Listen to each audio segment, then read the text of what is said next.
বিএনপির স্থায়ী কমিটির সদস্য গয়েশ্বর চন্দ্র রায় বলেছেন, জিয়াউর রহমানের মৃত্যুর সঙ্গে শেখ হাসিনার কোনো সম্পৃক্ততা নেই একথা নিশ্চিতভাবে বলা যায় না।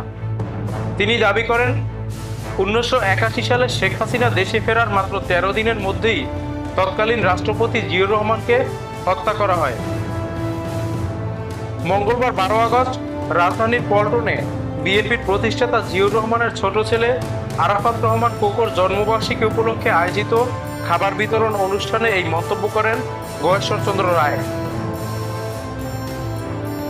একই অনুষ্ঠানে বিএনপির স্থায়ী কমিটির সদস্য ডাক্তার এজেডএম জাহিদ হাসান বলেন, জুলাই শহীদদের স্বপ্ন পূরণের স্বচ্ছ প্রক্রিয়ায় জাতীয় নির্বাচন আয়োজন করতে হবে, যেন জনগণ নির্ভয়ে ভোট দিয়ে সরকার গঠন করতে পারে।